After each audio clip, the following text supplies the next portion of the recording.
algunos de ellos, pero este es el número más aproximado que tenemos, basándonos pues en esta referencia de la UNESCO.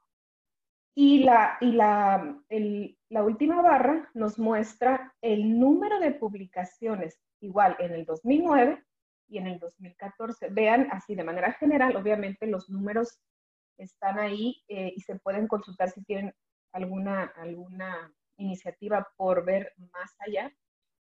Fíjense, por ejemplo, los números de Estados Unidos y de México. Estos son números relacionados por la población, ¿no?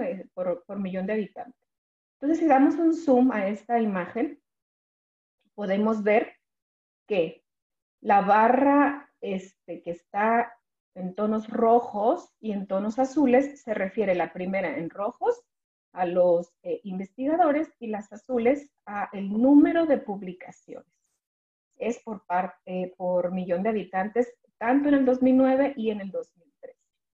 Es impresionante esta gráfica porque nos muestra cuántos investigadores estamos realizando publicaciones. Entonces, es un número muy, muy grande. Aquí, en esta gráfica, me gustaría mostrarles el incremento o la tendencia que se puede ver en algunas situaciones particulares. En Europa se ha incrementado el número de publicaciones en un casi 14%. El número de publicaciones en África, por ejemplo, entre el 2008 y el 2014 ha aumentado un 60%, pero por ejemplo, los estados de Arabia o en esa región, el incremento ha sido de más del 100%. Y bueno, en esta gráfica se puede observar estos incrementos por área. Aquí no está México. En la siguiente podemos observar justamente nuestro país.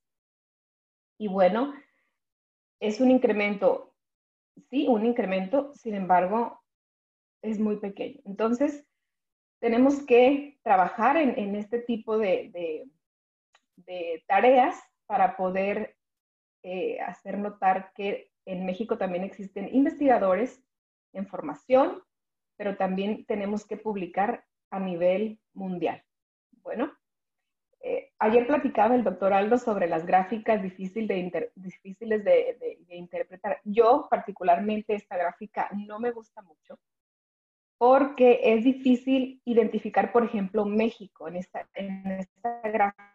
Aquí me dice que es la línea en color gris, pero yo no la puedo identificar fácilmente en esta gráfica. Entonces, valdría la pena, pues, reescribir o redibujar esta gráfica. Pero aquí están las áreas que menciona la UNESCO para México. Y no se ve un gran incremento en relación al estudio que nos muestra este documento.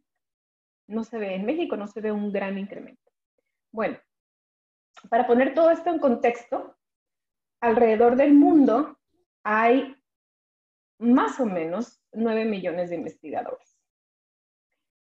Se publican al año alrededor de 2 millones de artículos científicos, entre los que ya vimos, los diferentes tipos de artículos que ya vimos, o que ya ustedes vieron. Hay un incremento anual aproximadamente del 3.5% en la publicación de artículos, en donde más o menos, todo esto, les menciono que es más o menos porque no hay un estudio exhaustivo, completo, en donde se diga tantas revistas hay, tantas son científicas, por eso es que hablo de más o menos, porque no hay ningún estudio hasta el momento, o al menos en lo que yo revisé, que nos muestre la cantidad exacta de revistas, de número de investigadores, de número de artículos publicados al año.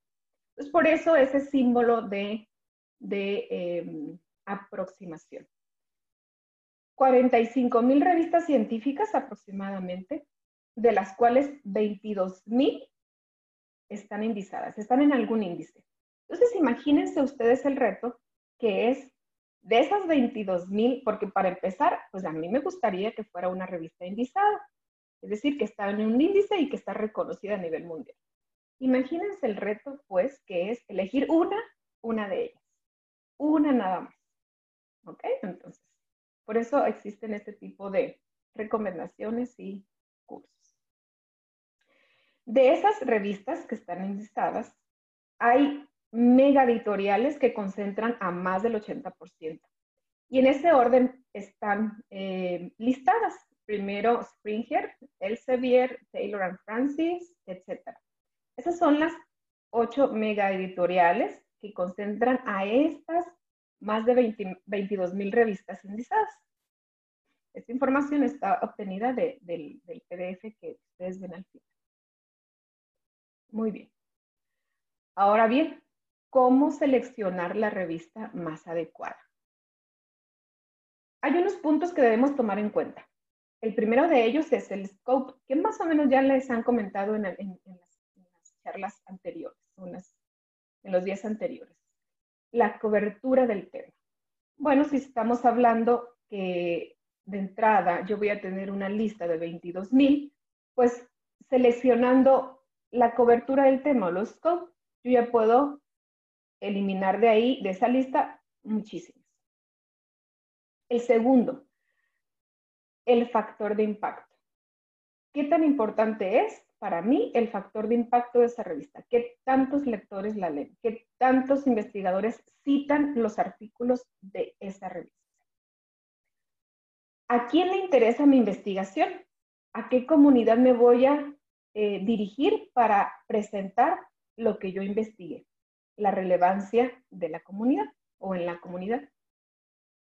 Otro punto a considerar es qué tipo de revista. ¿Es de acceso abierto?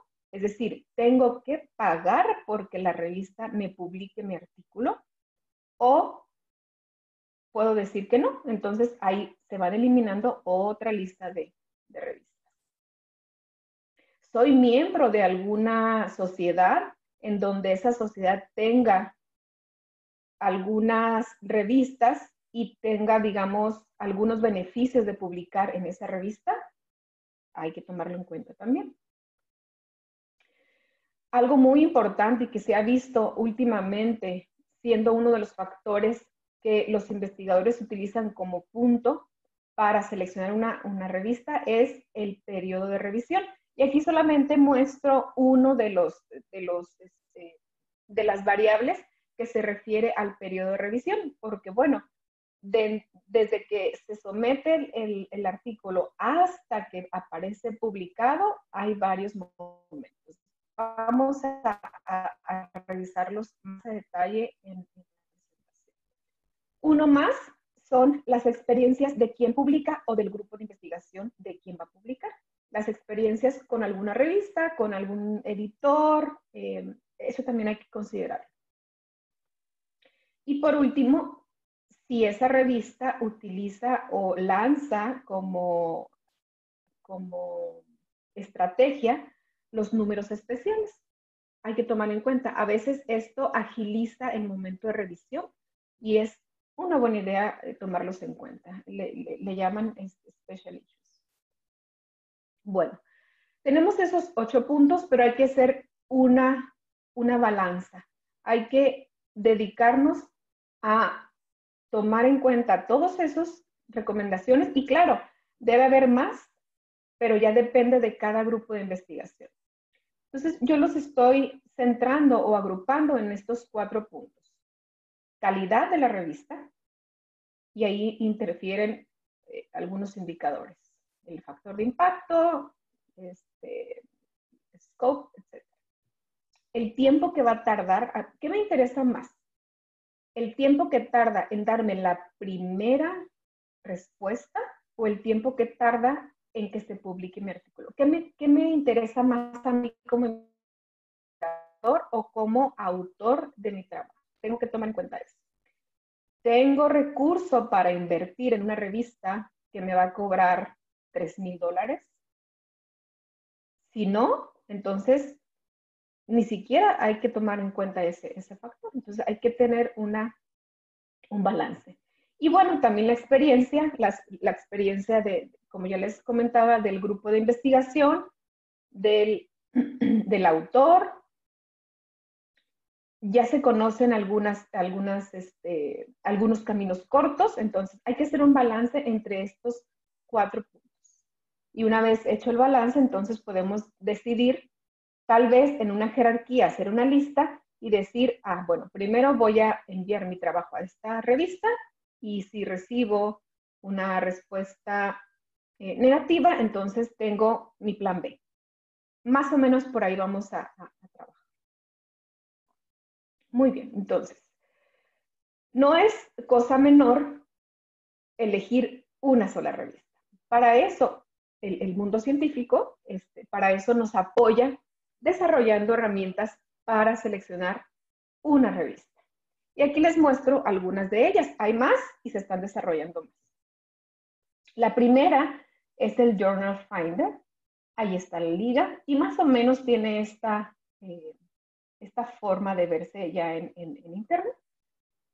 Regularmente estas herramientas te piden que escribas el título de tu artículo. Te piden que de preferencia escribas el resumen o la abstract, pero también algunas otras herramientas solamente te piden las palabras clave.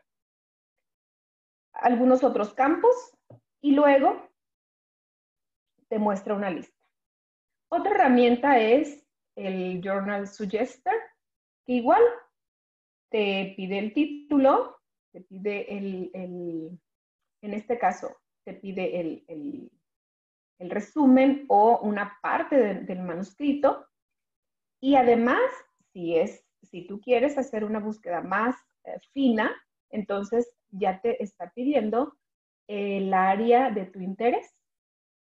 Mi recomendación es, cuando se utilicen estas herramientas, solamente escribir el título y el resumen. Sabemos que a estas alturas ya contamos con un buen artículo desde nuestro conocimiento, ¿verdad? Vamos a suponer que ya tenemos tanto el título como el resumen. Entonces, esa es mi recomendación.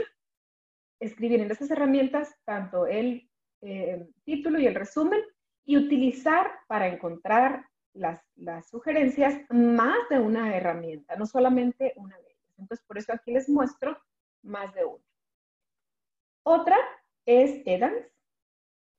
Aquí también te pide bueno, esta pantalla la coloqué aquí porque es el primer paso, hay que registrarse, ¿no? Entonces, en algunas de ellas también te registras, en otras simplemente escribes el título y el resumen. Entonces, esta es un poquito diferente. Claro que estas herramientas también son gratuitas, sin embargo, para ellos es importante tener una base de datos de las personas que están accediendo a sus plataformas. Entonces, una de las razones por las cuales te piden que te registres es eso, para estar como al pendiente de quién está interesado en sus herramientas. Otra más es el Journal Guide.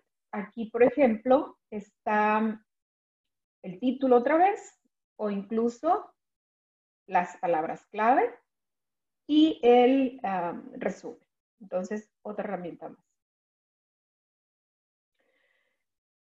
Esta última que les voy a mostrar aquí es de Web of Science y esta hay que registrarse, hay que tener el ORCID, ahorita vamos a hablar de eso, o ORC ID. Igual te muestra, fíjense la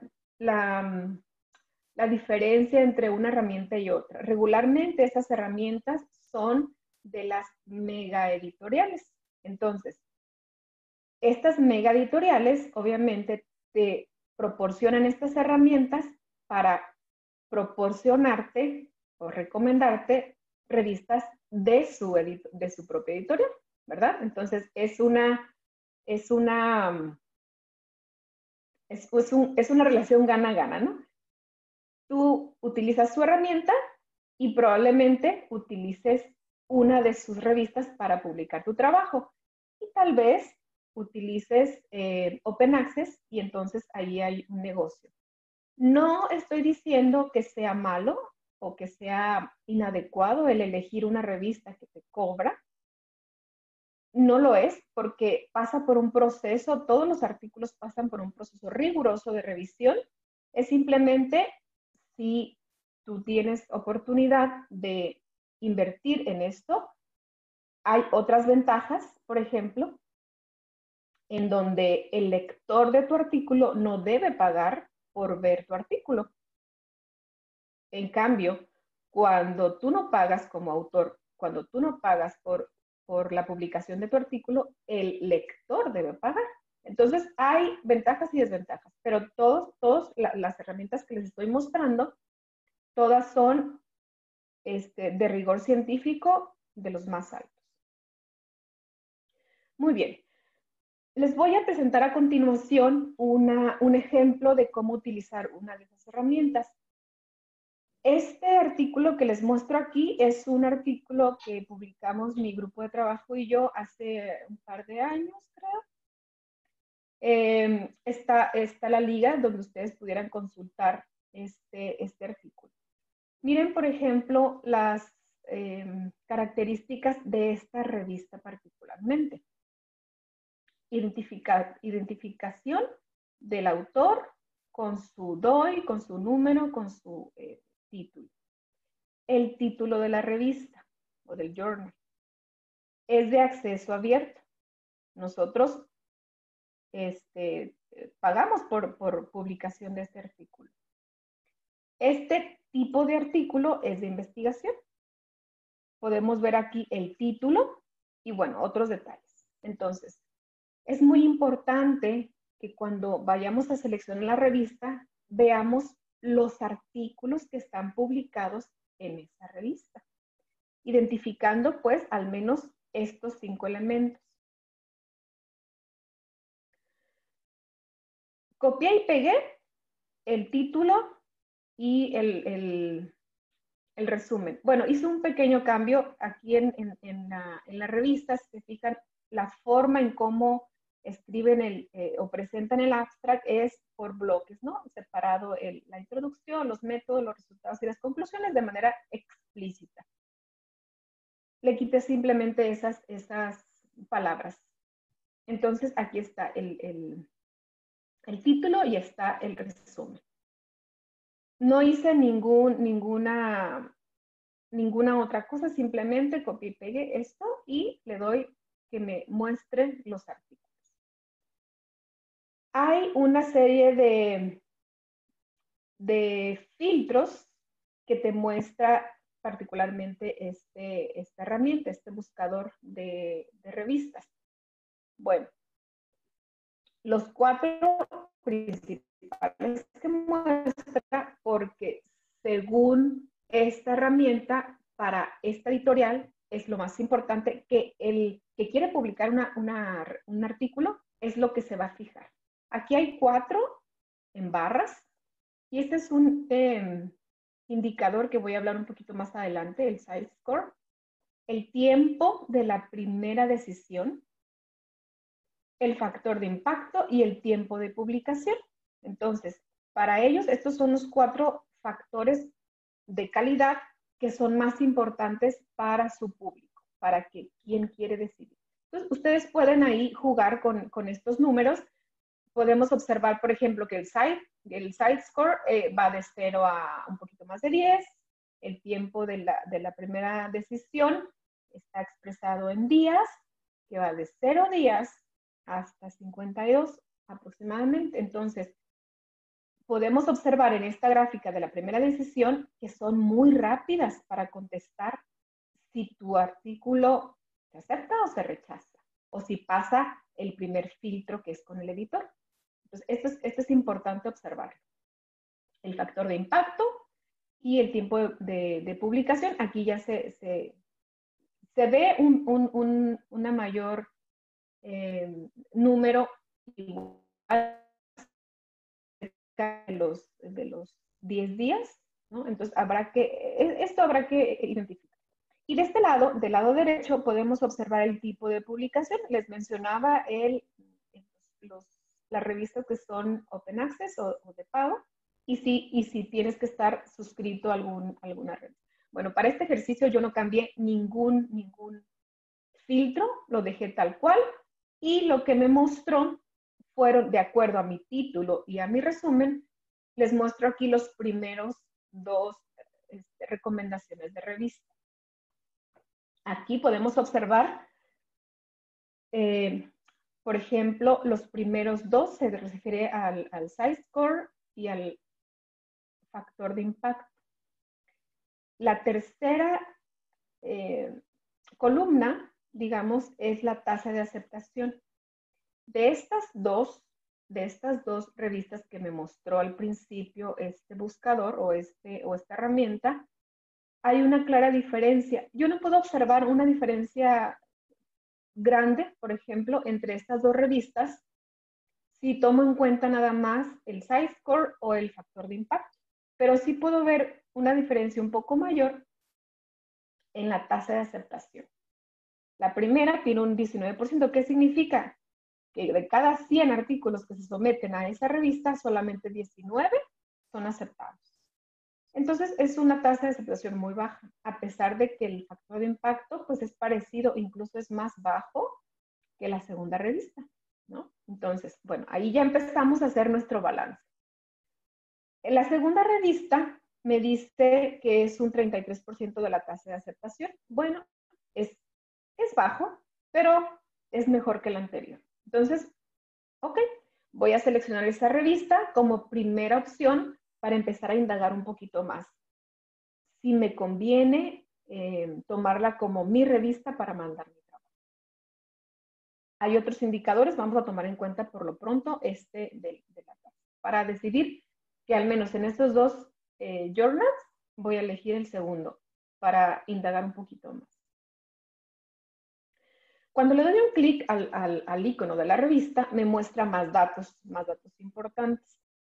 Me muestra las áreas. Todo esto sigo estando en la herramienta de selección de revista. Todavía no entro a la página de la revista, pero le di un clic a el icono de la revista, el icono que está del lado izquierdo en color azul. ¿Qué me muestra aquí? ¿Qué más información puedo observar yo aquí? Bueno, aquí me muestra el precio, porque esta revista tiene las dos opciones, de pagar o no pagar. Pero el precio, si yo decido que va a ser Open Access, es de $2,100 por publicación del artículo. Me muestra las áreas, por ejemplo, etc. Hay mucha más información. Pero no es suficiente, no debe de ser suficiente para yo decidir si esta es la revista que yo voy a elegir. Entonces, hay una liga hacia la página propia de la revista. La selecciono. Vengo aquí. Aquí me muestra mucho más detalles de la revista y, por ejemplo, aquí puedo observar quién es el editor en jefe. Les mencionaba, es importante también tomar en cuenta la experiencia del grupo de investigación. Tal vez ya se conocen algunos editores en jefe y no significa que nos va a hacer un favor de ninguna manera. Significa que a lo mejor se encuentra un camino más corto para hacer todo esto más ágil. Pero la rigurosidad científica, esa se mantiene. Bueno, aquí vamos a observar también en esta revista que nos muestra los índices en donde se encuentra esta revista. Y también es un tema que vamos a tocar un poco más adelante. Bueno, entonces, ¿cuánto tiempo me llevó hacer una revisión exhaustiva de la revista? Pues no es una tarea rápida, sin embargo, es muy recomendable llevarla a cabo de manera rigurosa. ¿Cuánto tiempo voy a dedicar a eso? Depende de cada autor, de cada grupo de investigación que quiera publicar. Entre más detalles tengas de las revistas, va a ser más sencillo que puedas seleccionar tu mejor revista, tu mejor opción. Entonces, hay que verificar también cuáles son los intereses del editor de la revista. Por ejemplo, hay algunas revistas que solamente aceptan artículos de revisión, los reviews. pero nada más publican por invitación. Entonces, si no se revisó eso desde el principio y nosotros queremos enviar un artículo de investigación que no es un review, de entrada, el proceso de someter, pues no sirvió de nada. Ese tiempo que estamos invirtiendo en someter un artículo a una revista no sirvió de nada porque no se leyó de manera explícita el interés del editor de la revista. Sabemos que las revistas tienen diferentes editores cada cierto tiempo, entonces no significa que un mismo editor esté toda la vida en una revista, entonces hay que ver por eso cuáles son los intereses del editor en el momento que queremos enviar nuestro trabajo.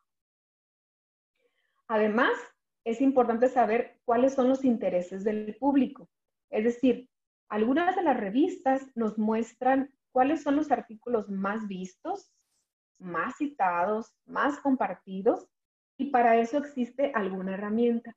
Hay más, les muestro una. Este Author Mapper es una de las herramientas que tenemos para ver cuál es el impacto en la población de los artículos de cierta revista. Aquí pueden observar, hice un screenshot de México, hay muy poquitos, entonces hay que investigar cuáles son los intereses de nuestro público, a quién queremos hacer llegar nuestra investigación. Y claro, tenemos que estar alertas o tenemos que tener conocimiento de las conferencias del área en la que estamos.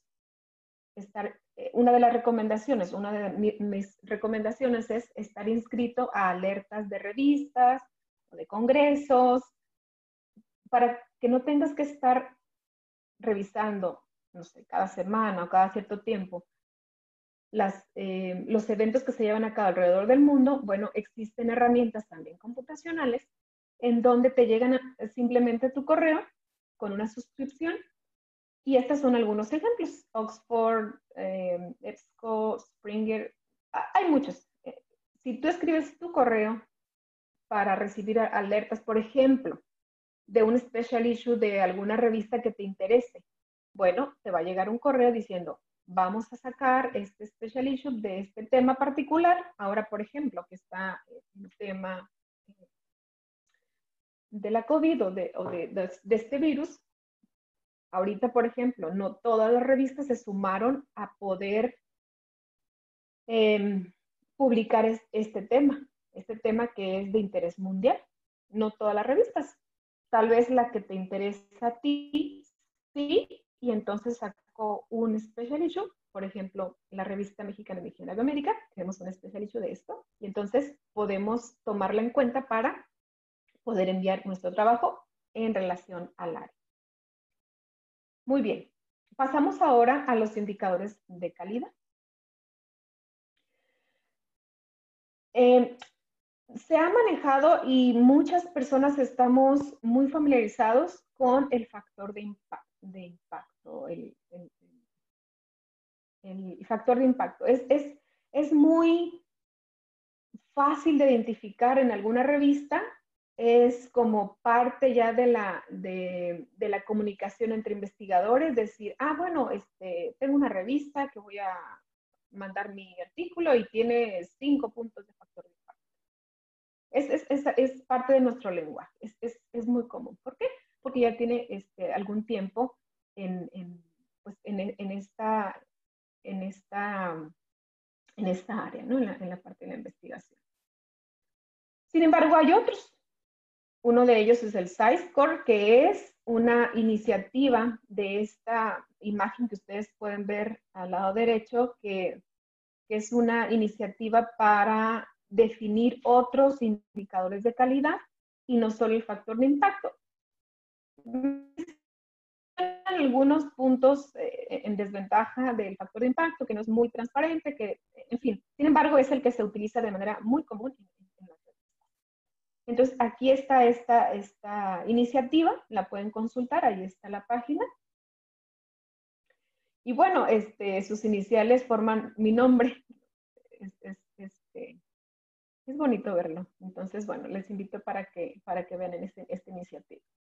Otros indicadores, está Immediacy Index, que es la velocidad de citas, es decir, qué tan rápido, una vez publicado mi artículo en tal revista, qué tan rápido otro artículo cita mi publicación, y este es un indicador también importante.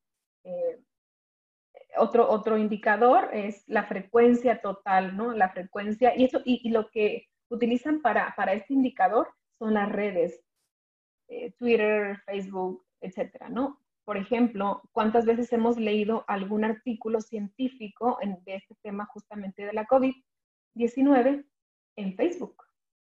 ¿Cuál es el impacto de ese artículo que se está, para empezar, de acceso abierto?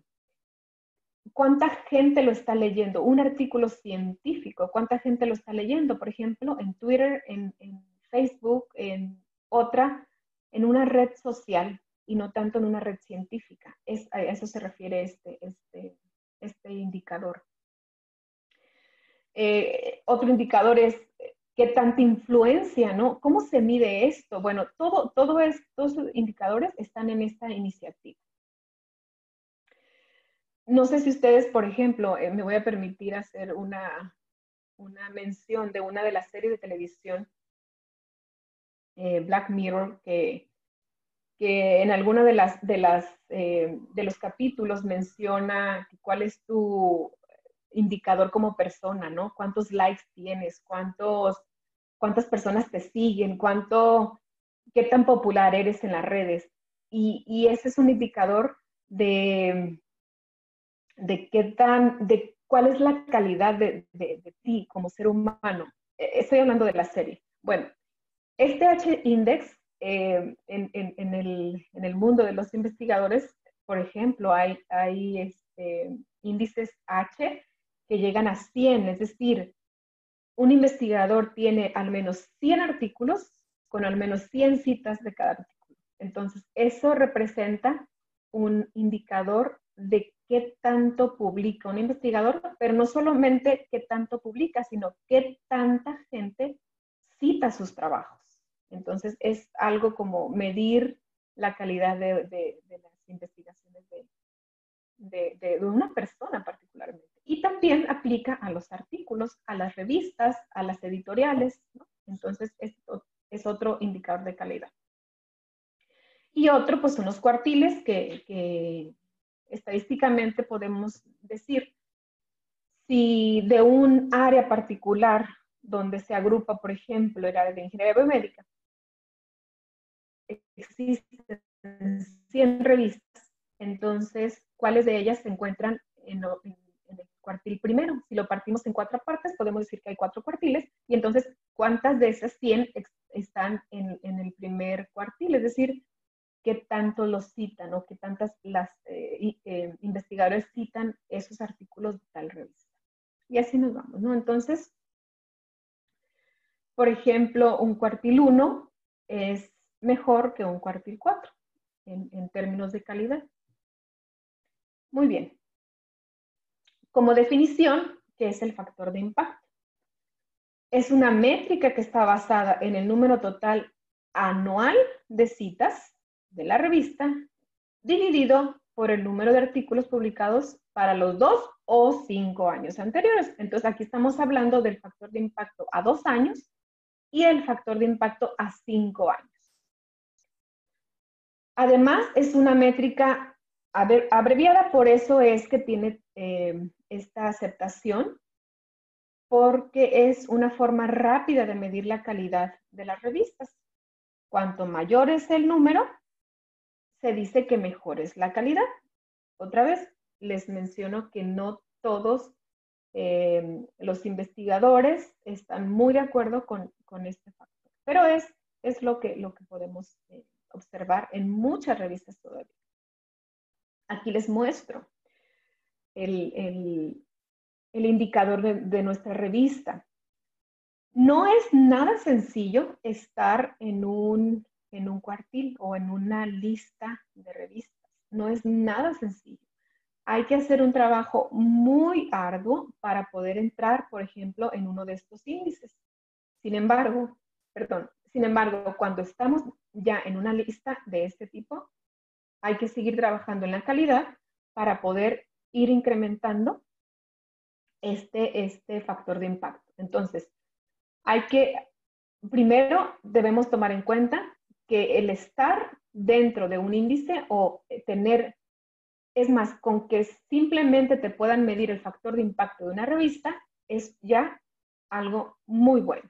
Entonces, orgullosamente podemos decir que la revista está en una lista de índices y podemos ver el factor de impacto. Entonces, vamos. Aquí les muestro un ejemplo de otra revista en donde si ustedes entran de manera directa a esta revista, lo primero que se observa es su factor de impacto. ¿Sí? Esta revista, para ellos es muy importante mostrar este indicador. ¿Okay? Entonces, hay que identificar, pues, qué es lo más importante para una revista. Otras, por ejemplo, ustedes seguramente conocen esta revista, Nature, el factor de impacto a 2 y a 5 años, altísimo. ¿Qué quiere decir? Que muchísima gente lee los artículos que se publican. Sin embargo, sabemos que es sumamente difícil publicar aquí. Otra revista, podemos verla aquí, es Scientific Reports. Aquí tenemos otra vez estos indicadores a 2 y a 5 años.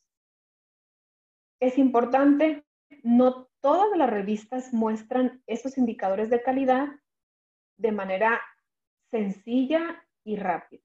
No todas. Entonces, en algunas ocasiones vamos a batallar muchísimo para poder encontrar el factor de impacto y esto deberá darnos una señal.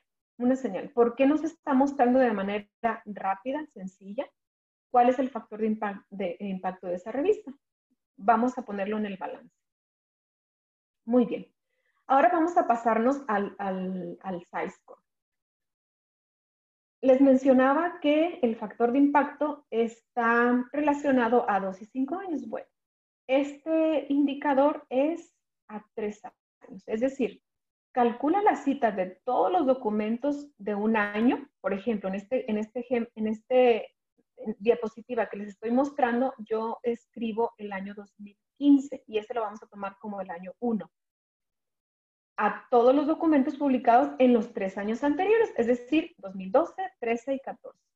Se hace una suma de esos 3, que es el denominador de la división, y nos muestra un indicador. Pero este indicador forma parte de un conjunto de 8 indicadores complementarios. Si desean conocer más detalles de estos indicadores, pueden consultar la liga que está al final de esta diapositiva. Entonces, algunas de las revistas, como lo mencionábamos anteriormente, ya no solamente incluyen el factor de impacto, sino también están incluyendo el size score. Es decir, tal vez en un futuro ya no vamos a ver el factor de impacto, sino vamos a ver el size score porque es mucho más transparente la forma en cómo se calcula. Regresemos al ejemplo que les mostraba al principio de esta plática. Aquí, esta revista ya está mostrando los 2 indicadores. Son muy parecidos, que será 0.2 de diferencia entre uno y otro, pero la comunidad científica está teniendo mayor aceptación al size score que el factor de impacto. ¿Cuándo se va a hacer el cambio? Si es que se hace completamente, no estoy segura, pero al menos estamos viendo ya que se asoma este indicador y tal vez les va a tocar que en algunas revistas que ustedes estén analizando no vean el factor de impacto, sino vean el size score. Entonces es algo parecido. Se calcula un poco diferente. Aquí en algunas revistas nos muestra exactamente cómo se calculó ese size score. Podemos ver, por ejemplo, esta información es muy detallada. Este cálculo se hizo en el 2019 y te muestra el SciScore del 2018. Entonces, 21 citas de 104 documentos que publicó esta revista, su SciScore es de 0.2. En cambio, esta otra, hay muchísimas más citas, muchísimos más documentos que la anterior y su SciScore es de 4.3 aproximadamente. Entonces, podemos ver este tipo de información de manera detallada, no en todas las revistas, pero eso es importante tomarlo en cuenta. Si no está tan a la mano la forma de calcular los indicadores de calidad, entonces hay que ponerlo en la balanza. Bueno, he estado mencionando un poquito qué son los índices de visibilidad o las listas de indexación o indizadas. Bueno, una revista tiene un prestigio de acuerdo a en qué índices está o qué indexación cubre esta revista. Bueno, ¿qué significa entonces? Es una lista ordenada de artículos citados, cada uno acompañado de la lista que los cita. Entonces, es una tarea más que todo computacional, es decir, cada artículo que se publica tiene un identificador único. Entonces hay que estar haciendo comparaciones. Cada vez que nosotros sometemos un artículo es importante, regularmente nos piden que agreguemos el DOI de la lista de nuestras referencias. ¿Para qué? Justamente para hacer esta indexación. ¿Ok? Entonces, entre más fácil sea para la revista hacer esta indexación, pues es mejor para mostrar sus números y estar en los índices de visibilidad. Algunos índices que podemos conocer están aquí, están listados. Esta lista la tomé de este artículo que ustedes pueden ver, que es un artículo de la India.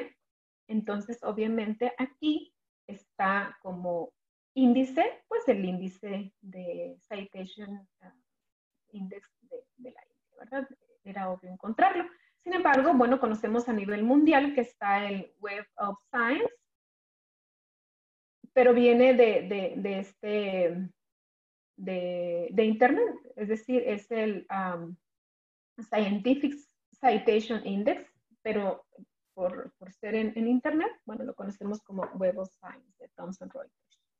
Scopus, que es de Elsevier, Cielo, Google Scholar es otro de los índices que tiene también mucha aceptación ahorita ya en el mundo de las aplicaciones, ¿no?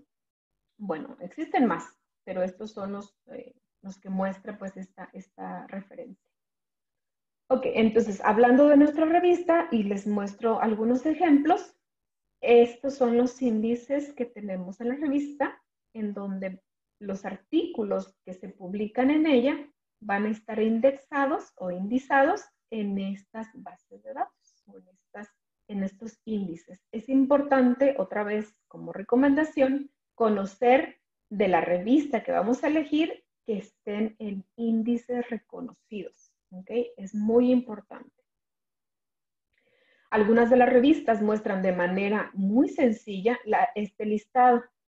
Entonces, por ejemplo, la revista de Biosystems está indexada o indexada en todos esos índices.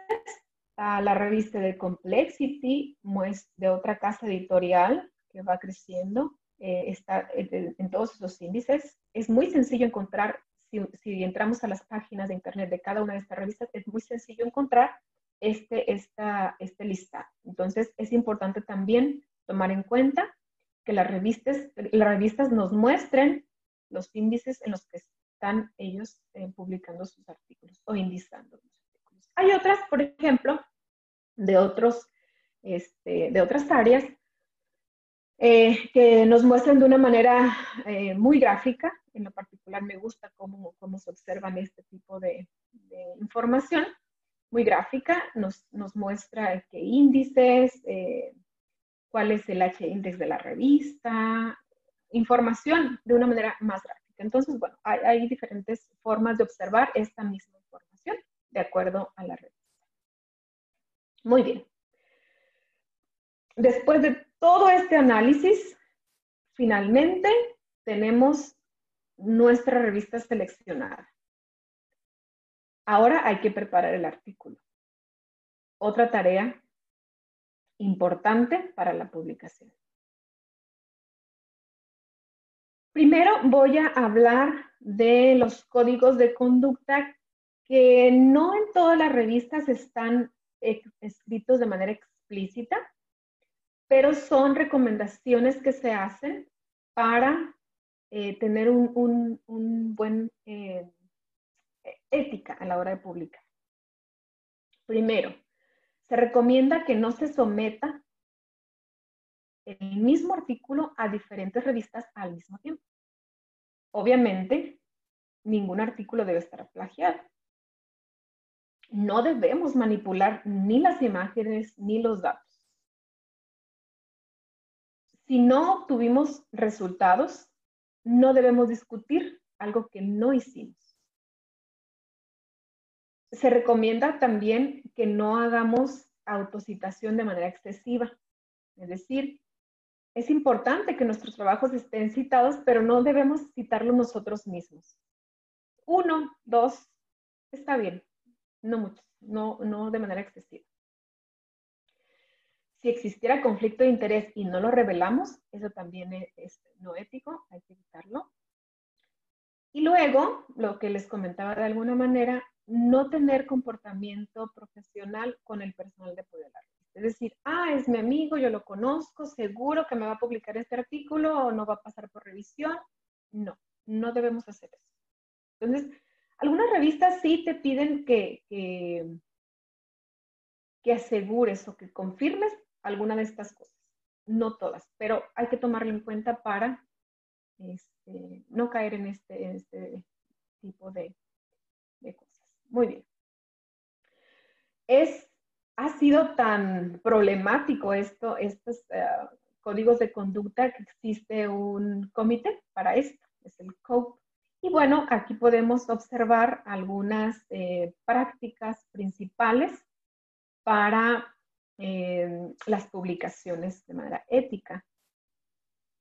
Pueden observar estas prácticas, son 10 que las muestro aquí, cada una de ellas es todo un tema, y les muestro también la liga donde pueden obtener mayor información para un dado caso que se requiera.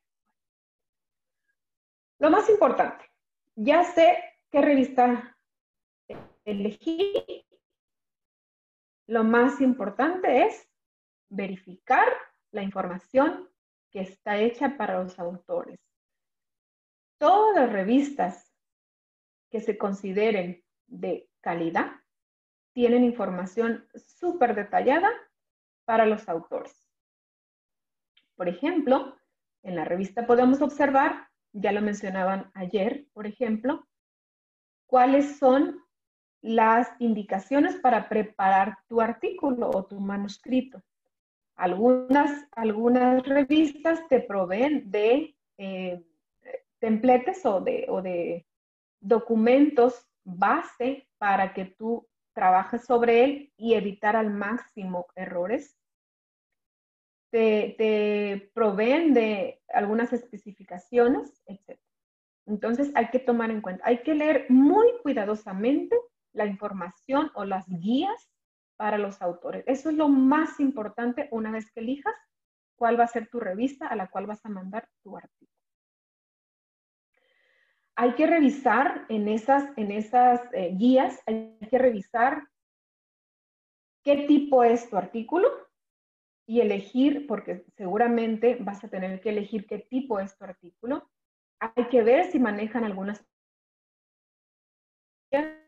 Una herramienta que nos proveen algunas revistas es los templates de LaTeX o LaTeX y están basados en esta herramienta computacional que es Overleaf. algunos dicen que es recomendable trabajar tu artículo en línea. Puedes bajar la plantilla y trabajarlo de manera local, es tu decisión, pero bueno, te muestran plantillas en LaTeX, otras te muestran plantillas en Word. Hay que revisar si la revista tiene ese tipo de plantillas. Si no, entonces hay que verificar el tamaño de letra, el tipo de figura, las tablas, cómo se deben preparar. Todo esto debe ser revisado muy detalladamente y de manera muy cuidadosa.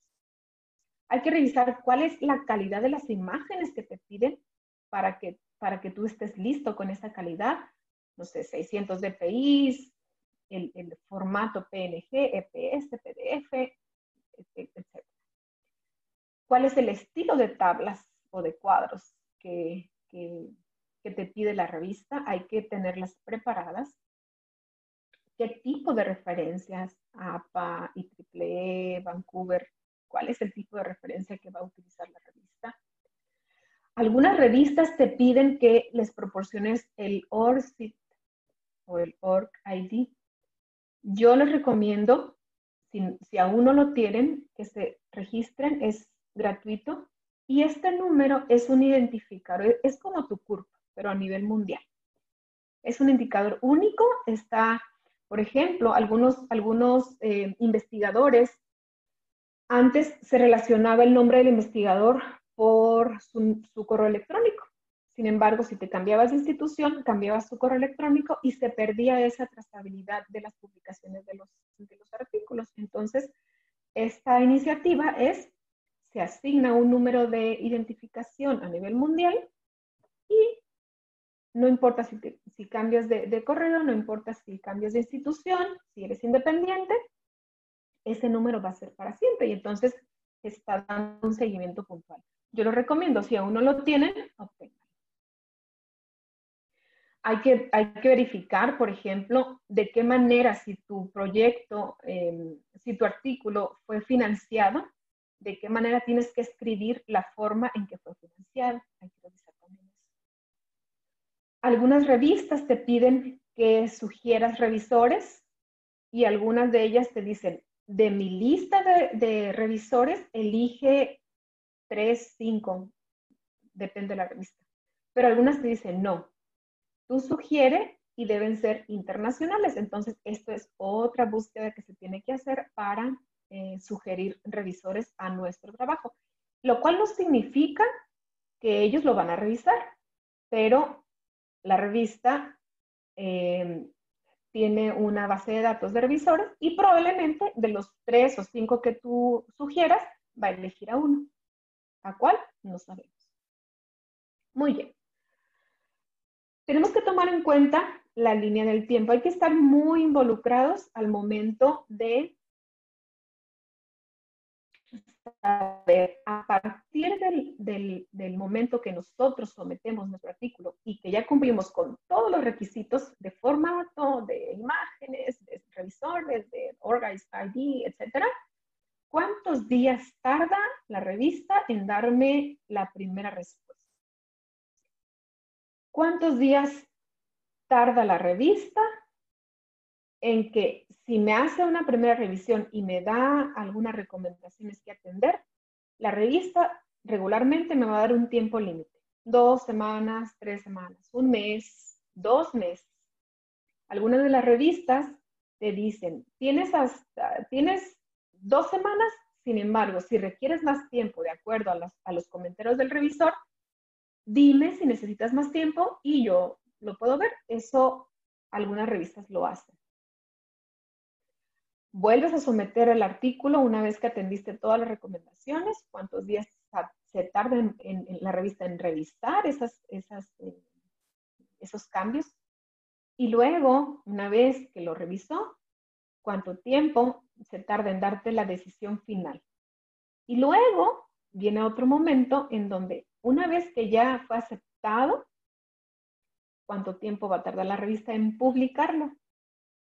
Últimamente se ha utilizado el hecho de que en cuanto está aceptado tu artículo, sale en línea, aunque no tenga un número de la revista asignado, un número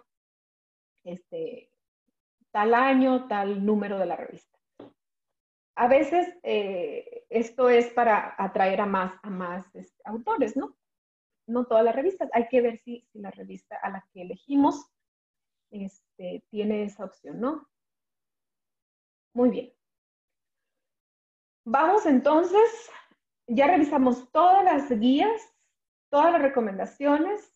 Vamos a enfrentarnos por primera vez, tal vez, a los sistemas de envío, a un software, a un sistema que utiliza la revista para procesar la información, para procesar tu manuscrito. Aquí les muestro algunas.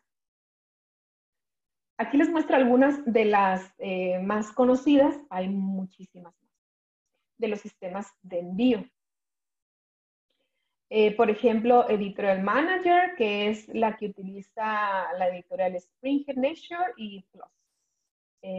Scholar One, eJournal Press, eVice y el OJS.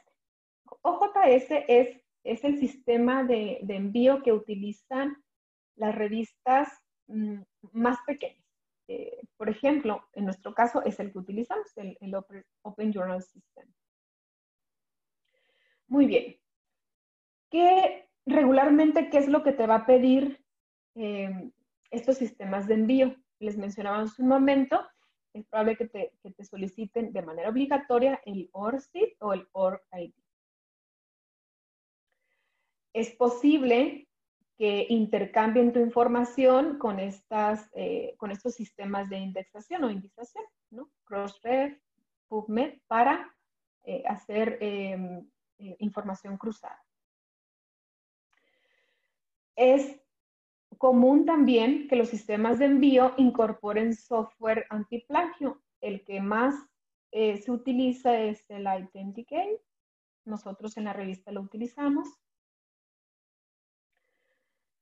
También estos sistemas de envío administran el proceso de licenciamiento, por ejemplo, si va a ser Open Access o no, la cesión de derechos, etc. Esto también a veces administran las tarifas, ¿no? Se paga a través del mismo sistema. También estos sistemas trabajan con PubLaunch, que son organizaciones que gestionan esta reputación, el H-Index y estas cosas. Además, transmiten información de artículos y comentarios entre revisores y otro. A veces algunos sistemas de envío preguntan a los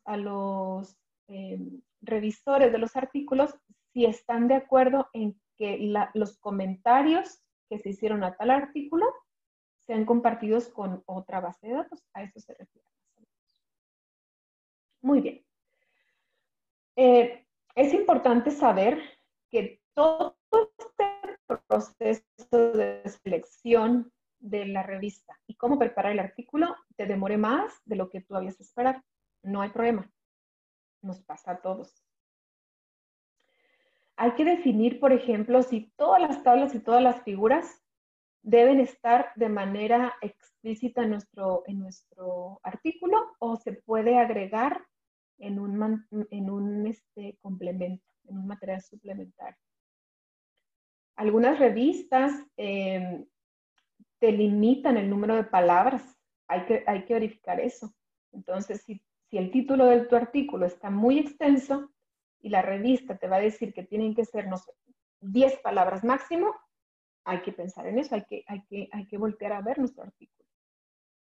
Y lo que les mencionaba sobre ética. Algunos sistemas de envío también te van a preguntar si no has enviado el mismo artículo a otra revista, si todos los autores contribuyeron a ese trabajo y que lo expliques de manera explícita. Para eso también hay unas convenciones. Si no es plagiado, es decir, que es un trabajo original. Si cuentas con todos los permisos para incorporar las figuras que ahí muestras.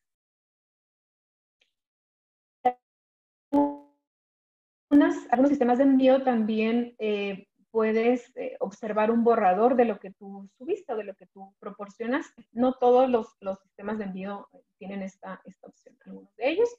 Entonces, pudieras ver una vez que ya capturaste todo, que subiste toda la información, las figuras, las tablas, el propio escrito, tal vez hubo algún error, tienes oportunidad de verificar esos errores y volver a subir lo que no se haya subido. A veces pensamos que las imágenes, por ejemplo, tienen una buena calidad o una buena resolución y cuando las vemos en el borrador resulta que no. Entonces es momento de cambiar esas imágenes que fueron subidas de manera diferente a lo que solicita el journal.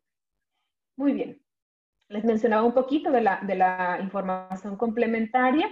Algunas revistas son muy exigentes, es decir, los artículos no son más allá de 4 páginas, por ejemplo, y entonces si tu artículo tiene información complementaria, habrá, o información más allá de 4 páginas, por ejemplo, por decir un número, habrá que hacerse las siguientes preguntas. ¿Es realmente importante o realmente debería estar en el texto tal o cual figura o tal o cual tabla?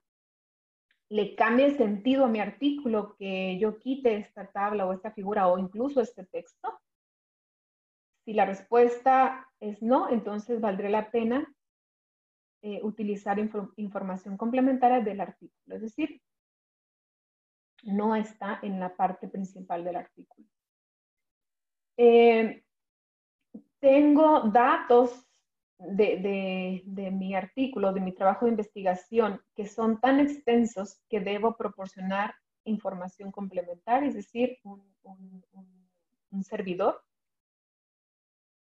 Es otra pregunta que tengo que hacerme. ¿Desarrollé algún software y es de código abierto? ¿Puedo cargarlo en una herramienta donde cualquier persona pudiera bajarlo y utilizarlo para replicar mi experimento? Eso también tendríamos que contestar.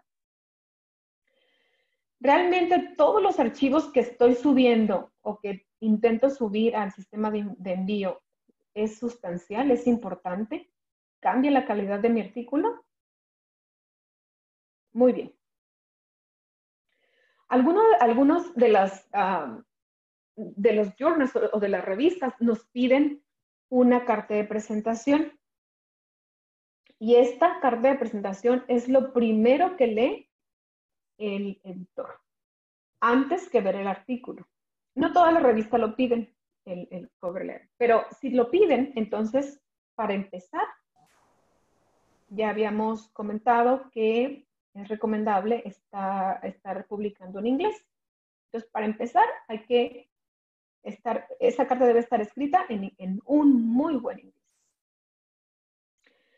Si el editor observa faltas de ortografía en la redacción de la carta de presentación, en la cover letter, es motivo suficiente para rechazar en menos de 24 horas el artículo. Nada más por revisar la carta de presentación. Entonces, una buena carta de presentación que debe contener, bueno, el título y los autores del artículo, un muy breve resumen, no el abstract del artículo, es un muy breve resumen de los resultados. ¿Cuál es la contribución de nuestra investigación? Y algunos piden explícitamente la aprobación ética y que declare conflicto de interés. No todos, al menos los primeros 3 es lo que debería contener. Hay algunas revistas que es obligatorio enviar una carta de presentación. Otra vez, lo más importante, hay que ver las líneas, las guías en la revista que decidimos enviar. En relación a los conflictos de interés, puede haber los personales o los institucionales. El primero, bueno, ¿qué pasaría, por ejemplo, si uno de los autores o el que está sometiendo el artículo es consultor y a lo mejor entra en conflicto con su empresa o con las empresas a las que da consultoría? Es empleado o pertenece a un grupo de defensa o no declara que está financiado, o qué va a pasar si de ese artículo surgen patentes, regalías, etc. Ahí esos pueden ser conflictos de intereses que tal vez nosotros pensamos que no son, sin embargo, sí lo pueden ser. Y puede llegar a ser un conflicto.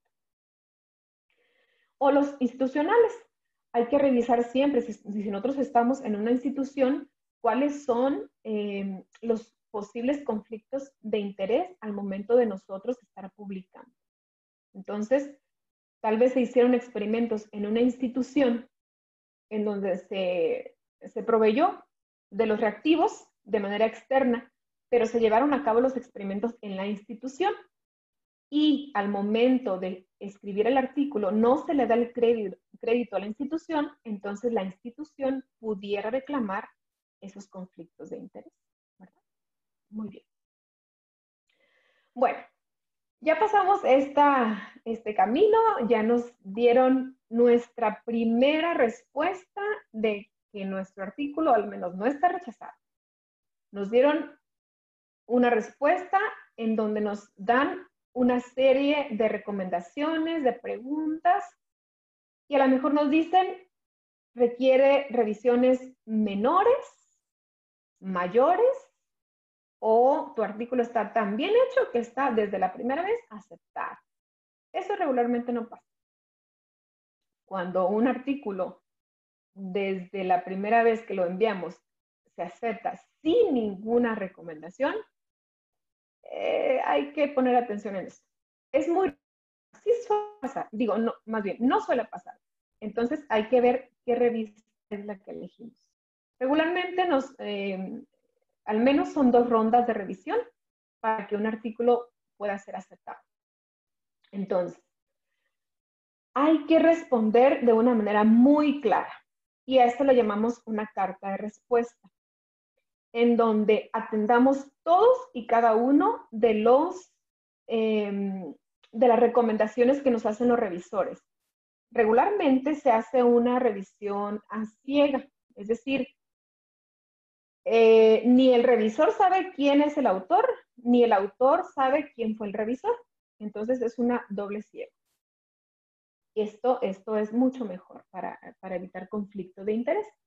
Entonces, hay que responder de manera clara, muy clara y a todos y cada uno de los comentarios, incluso si los comentarios son positivos.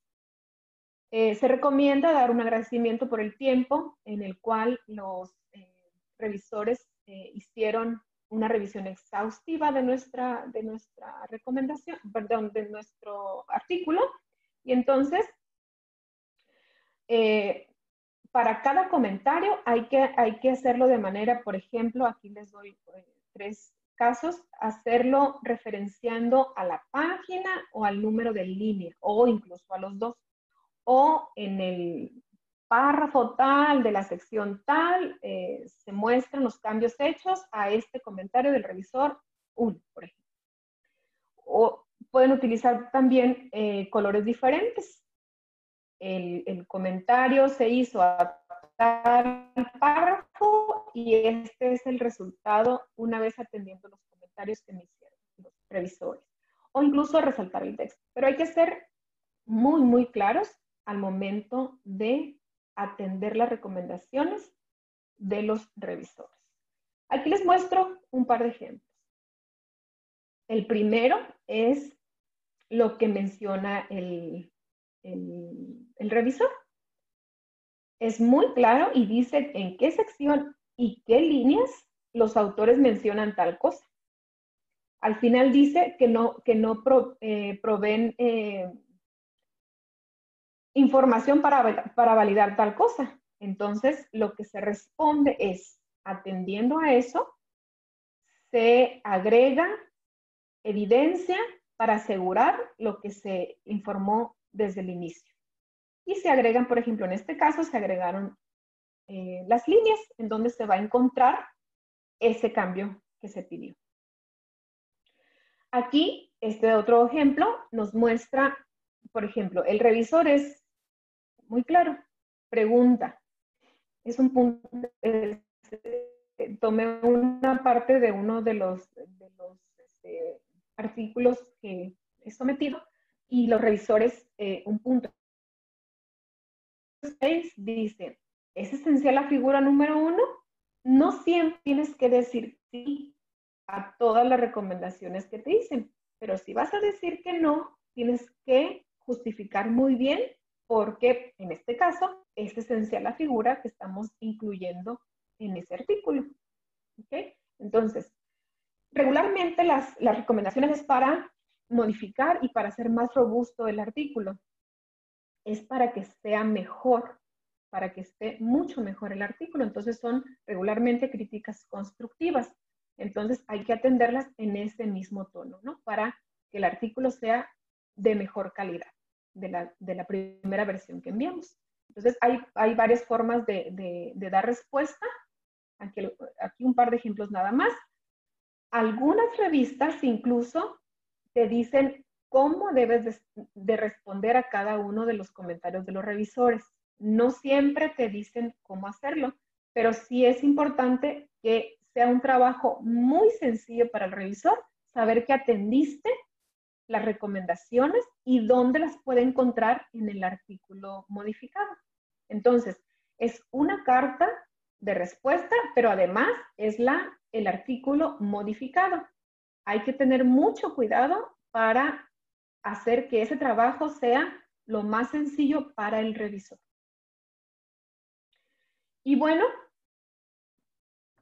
de manera resumida, estos serían los pasos de esta plática que les acabo de compartir. Desde el momento en que sometemos el manuscrito o el artículo, hay una revisión técnica, a veces es automática, dependiendo del sistema de envío, que si el tamaño de letra, que si el inglés, que si es una revisión técnica. Luego pasa con el editor el fondo, es decir, el contenido. Luego, probablemente el editor te pida cambios antes de pasar con ningún revisor. A lo mejor el formato de las referencias no fue el indicado.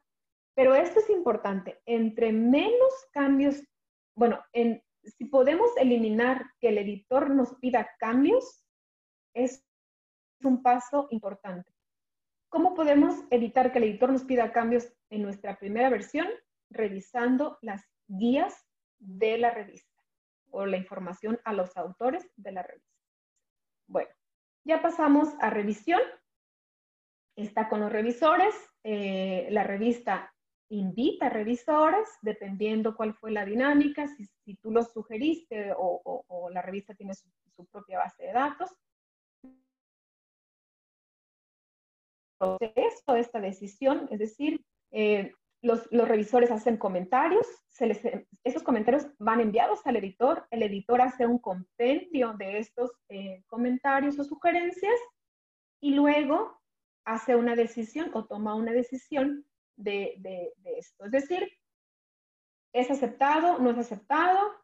¿Es aceptado con correcciones menores, con mayores? Si es aceptado, entonces, una vez que ya se tenían todas las recomendaciones, pues este artículo se publica. Si no, volvemos al ciclo. El editor nos dice que atendamos las recomendaciones, las atendemos, enviamos a revisión, vuelve a pasar por el proceso de revisión, se verifica que se hayan hecho los cambios sugeridos y si no, que estén bien justificados, podemos volver a tener una tercera ronda y así hasta que nuestro artículo esté de acuerdo a los indicadores de calidad de la revista. Y finalmente es publicar. Aquí pasaron algunos momentos. Entre más rápido, mejor, ¿verdad? Mucho cuidado. Hay muchísimas revistas que le llaman depredadoras.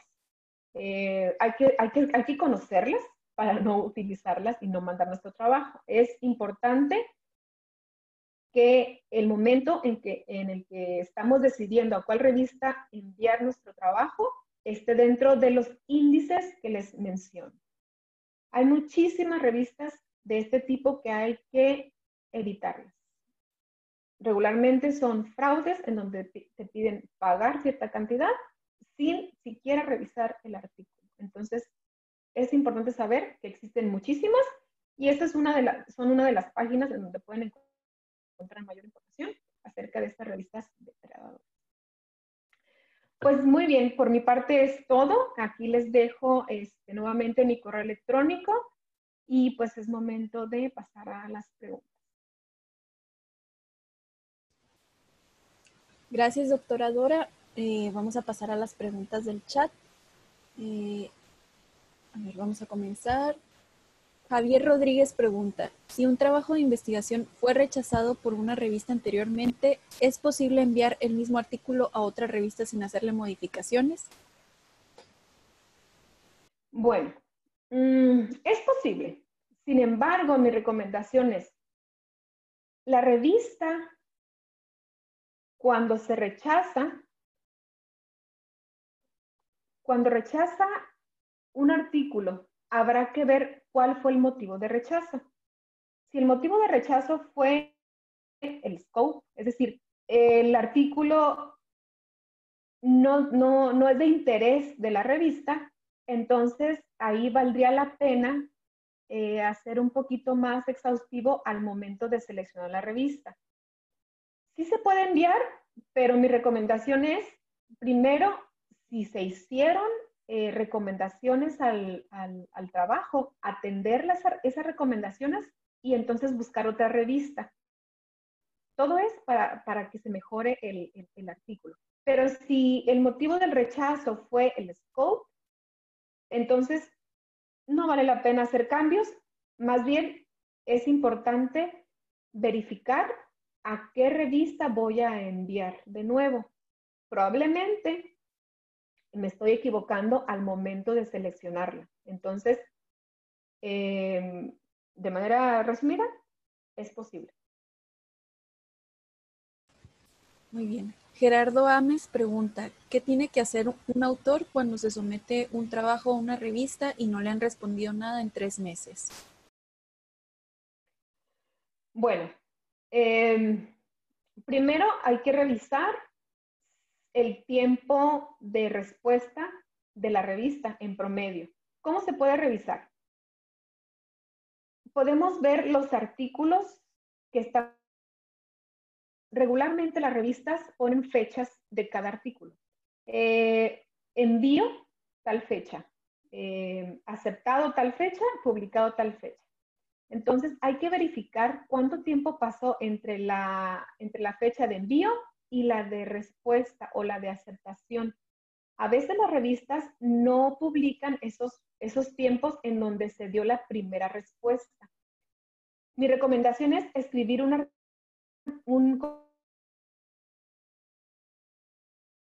preguntando de una manera muy amable si en qué momento de la revisión se encuentra el artículo que envió tal fecha. Entonces, los editores en jefe, una de sus tareas es esa, atender las preguntas muy particulares de los autores. Si a pesar de eso no hay respuesta, yo particularmente he retirado mi artículo cuando después de 2 correos no hay respuesta de ninguna a mi solicitud. Es posible también hacer eso.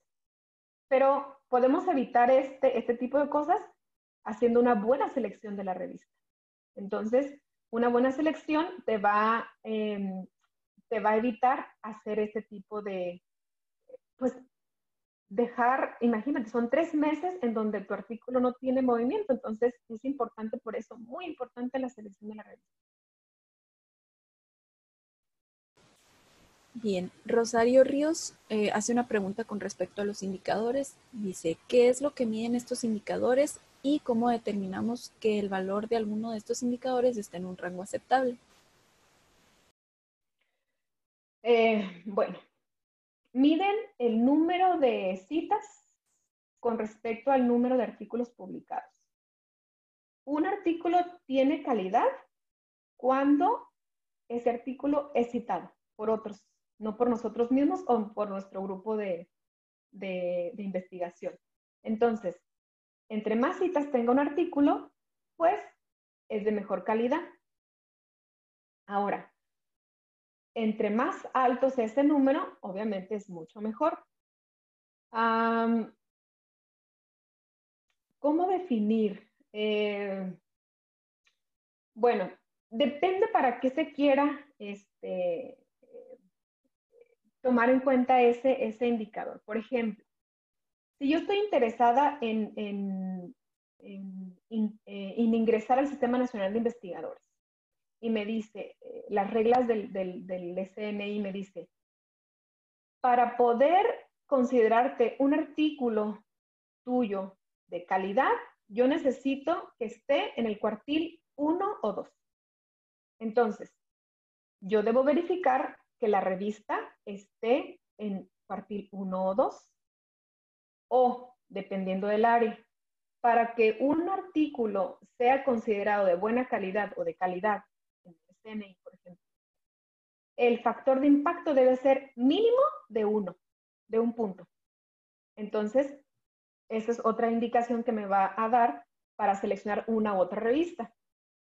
Algunos dicen, tiene que estar la revista en donde publiques tus artículos, debe estar en el H-Index 10, por ejemplo.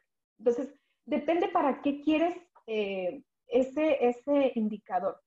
Si, por ejemplo, en el caso de los profesores que vamos a acceder a algún reconocimiento, nos dicen, si tus artículos, tú eres el primer autor, para mí cuentan.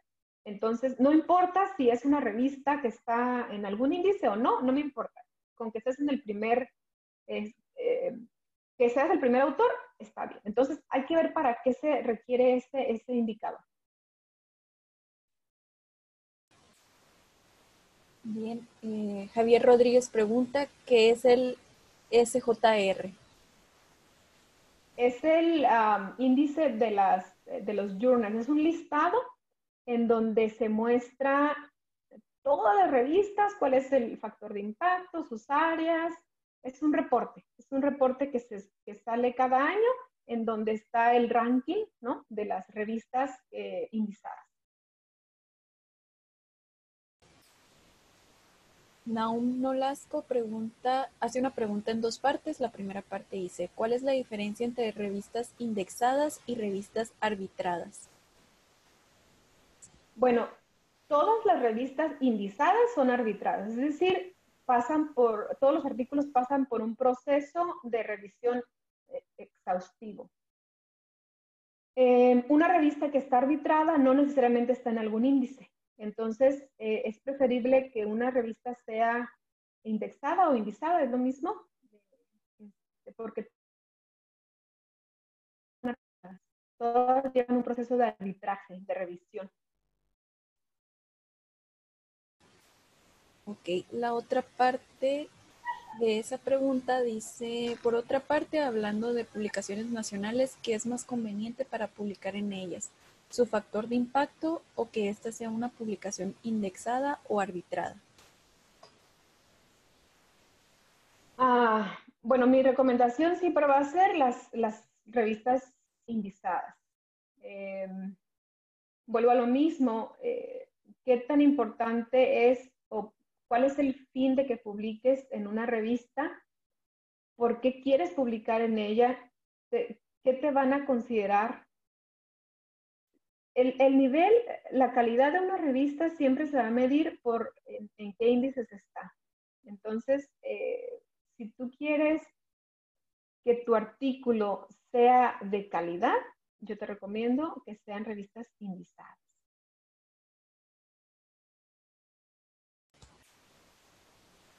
Bien, y parece que es la última pregunta, esta de Stan, no, hay otra. Bueno, de Stan Mulik pregunta, doctora Flores, para darnos un ejemplo concreto, ¿nos podrá platicar un poco sobre su experiencia en la Revista Mexicana de Ingeniería Biomédica? Es decir, cómo funciona la revista internamente, quién está involucrado además de los editores, cómo fue el proceso de indexación de la revista, cómo los editores eligen revisores para los manuscritos recibidos, etcétera.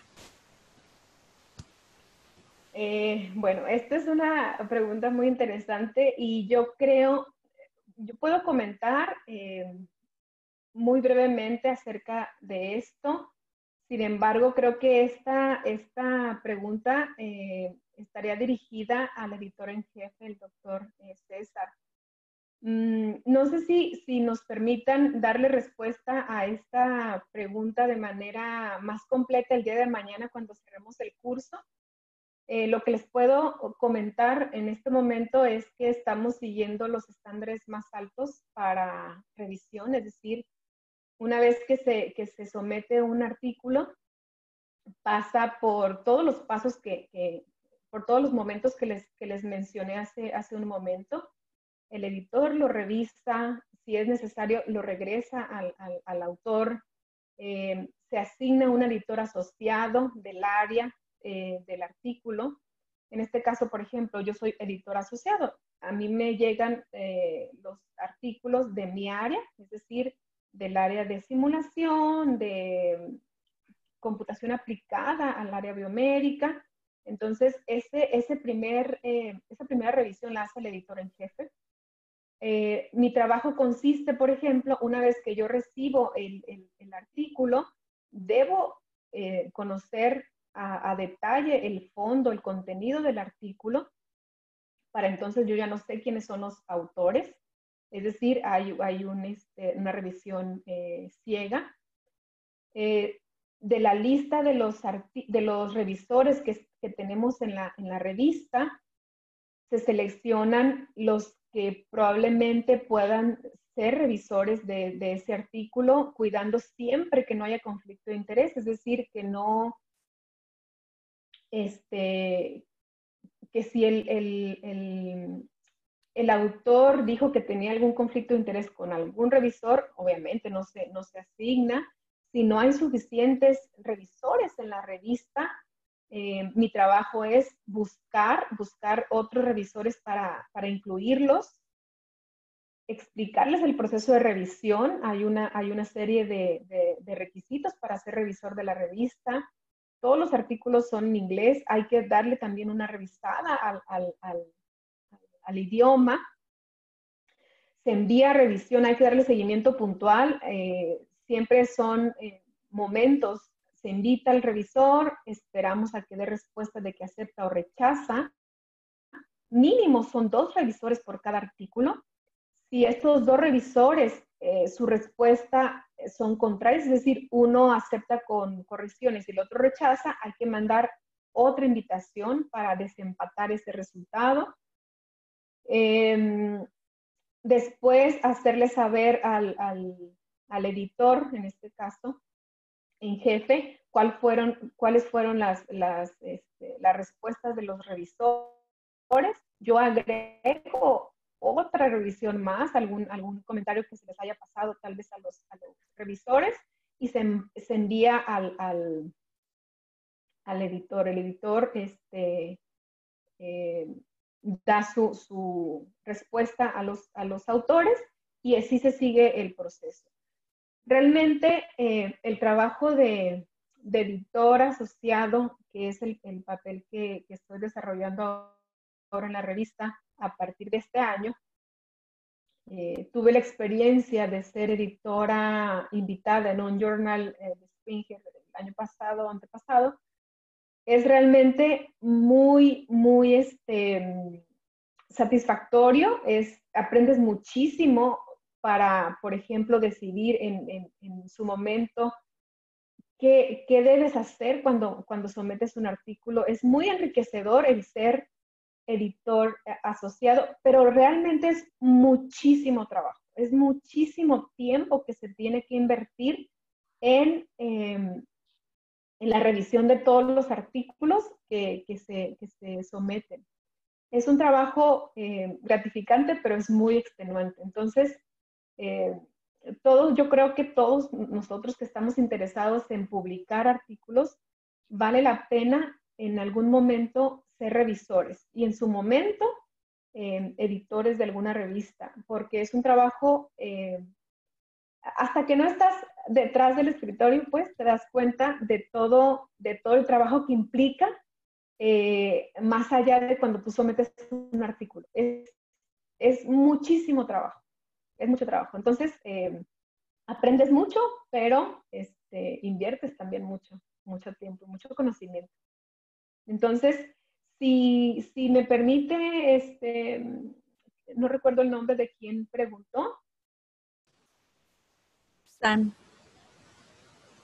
Si me permite, podríamos completar mi respuesta el día de mañana para que nos platique el doctor César González, que es el editor en jefe, más Si gustas, detalles de todo. Si Bueno, gustas, puedo completar de una vez la información. Sí. Gracias, César.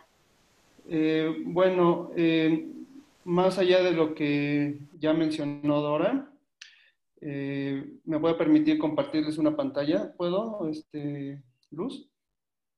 Sí, me parece que debe dejar de compartir la doctora Dora.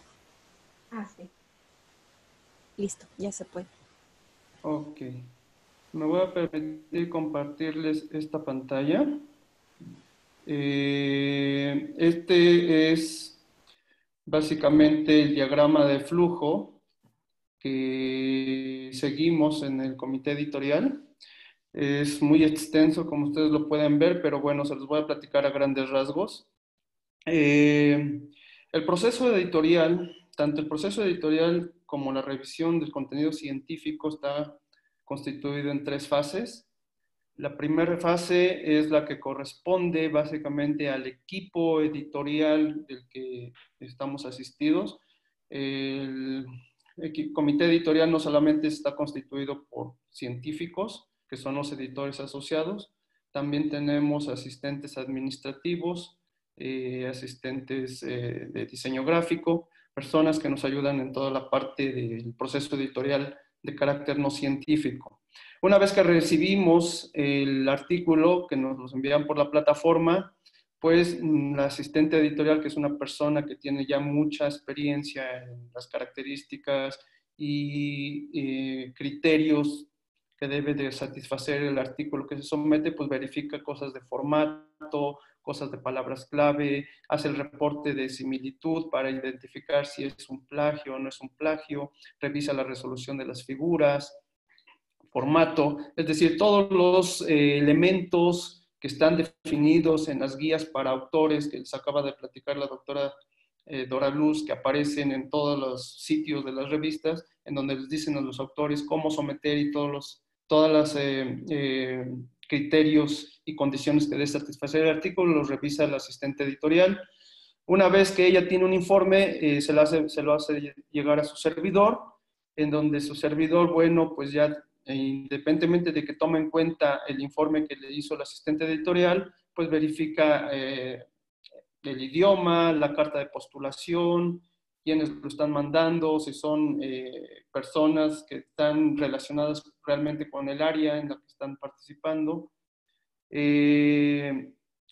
A veces solicitamos el apoyo de un revisor externo en cuanto al idioma, cuando el idioma no es muy claro, cuando los tecnicismos están un poquito fuera de la expertise de su servidor, solicita el apoyo de algunos revisores externos, pero todo esto que se hace en una primera etapa es para en principio definir si satisface los criterios iniciales o los requisitos mínimos para poder ser considerado de la revista, incluyendo el escopo del trabajo que se somete, es decir, el enfoque, si el enfoque está realmente dentro del área de interés de la revista. En este momento se toma una primera decisión, que esta es una decisión de su servidor, si el idioma, si el contenido, si el formato, si todo está completo y satisface los requisitos mínimos, entonces se asigna un editor asociado para una segunda opinión. Esta es una primera opinión de su servidor, pero no significa que ya sea aceptado a revisión hasta que no se lo haga llegar a un editor asociado, porque este editor asociado, que es en donde empieza la segunda fase del proceso de revisión, es el que decide la originalidad y la aportación que está dando el trabajo. ¿Por qué el editor asociado? Porque, bueno, finalmente el comité editorial, el equipo con el que arma un editor en jefe para poder tener a su comité editorial, lo selecciona cuidadosamente para tener cubiertas diferentes áreas que no son propiamente del área en la que más experiencia tiene el editor en jefe. De tal forma que si me llega algo del área de sistemas biológicos o inteligencia artificial, pues yo se lo mando a la profesora Dora Luz para que ella me diga si qué tan original es el trabajo, qué tanto aporta. Le mandamos el resumen del reporte de similitud y ella también defina qué tanto puede haber problemas de plagio o no. Y en este momento ella es la que toma la última decisión respecto si entra el editor asociado decide si entra al proceso de revisión y ella, la editora asociada, propone los potenciales revisores que los puede seleccionar a partir de la base de datos que tenemos en el comité editorial, o bien puede seleccionarlos a partir de algunos autores que ella ya conoce alrededor del mundo, que están familiarizados con esa área. Es decir, ella, y si de repente es un campo un tanto nuevo inclusive para su área, pero es dentro de su área, pues entonces ella se da la tarea de buscar inclusive dentro de las mismas referencias que trae el artículo, los potenciales revisores. Ella decide los revisores y bueno, simplemente se los informa al asistente editorial y la asistente editorial es la que se encarga entonces de contactar a los revisores, solicitar el apoyo para la revisión, se les dan los lineamientos, se hacen las revisiones, se trata de llevar todo una línea temporal que cumpla con ciertos tiempos, porque como les comentó la profesora Dora, es importante satisfacer los tiempos de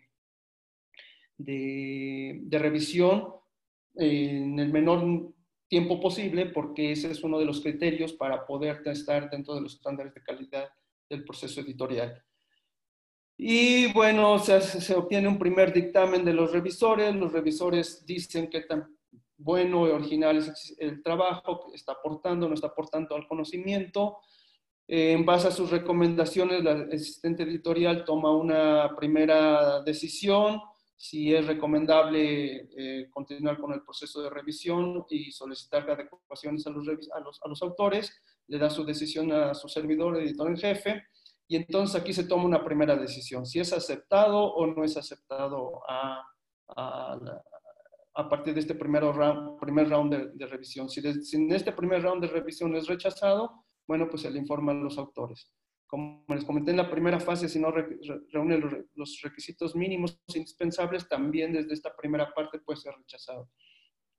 Si es aceptado, se le solicitan las adecuaciones pertinentes a los autores a través del asistente editorial, que es la única que tiene contacto con los autores. Prácticamente su servidor ni los asistentes editoriales tenemos contacto con los autores, únicamente el asistente editorial. Se hacen las correcciones, se les pide que se hagan en tiempo. Si el autor no realiza las correcciones en tiempo, que se le está solicitando para cumplir con los tiempos de calidad, pues entonces desde ahí puede ser rechazado por no mandar sus correcciones en tiempo y forma.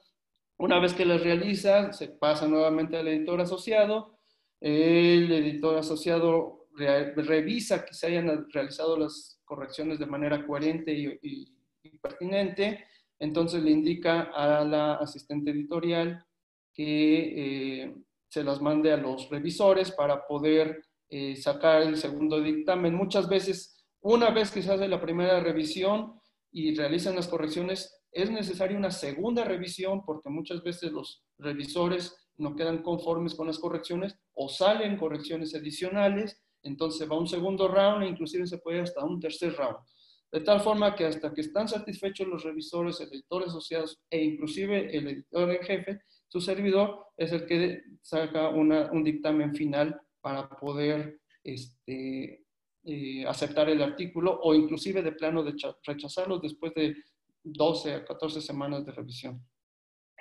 Ya en la última fase, una vez que se define que es aceptado, bueno, pues entonces si se le comunica a los autores que fue aceptado y entonces inicia todo el proceso editorial, digamos, administrativo, por llamarlo de alguna manera, que no es menos importante, es también un trabajo importante que realizan el asistente editorial, los diseñadores gráficos, los webmasters, que son las personas que nos ayudan a hacer las pruebas de galera, a ver la resolución de las imágenes, a ver que las referencias estén completas, que traigan sus identificadores de objeto digital. Y todo esto todavía aquí en esta parte de la tercera fase, cuando el trabajo es aceptado y está ya en producción editorial, todavía hay cosas que les podemos estar solicitando a los autores, como que esta figura no quedó con buena resolución, vuélvela a someter, vuélvela a mandar, mejor la resolución, algunos gráficos no se alcanzan a ver bien la nomenclatura en los ejes, cosas por el estilo. Y todavía aquí, bueno, pues tenemos un buen trabajo que ya no es propiamente de contenido científico, ya no participan los asistentes editoriales, pero su servidor como editor en jefe tiene que estar supervisando y tiene que estar de alguna manera coordinando con la persona que trabaja en la parte de asistencia editorial.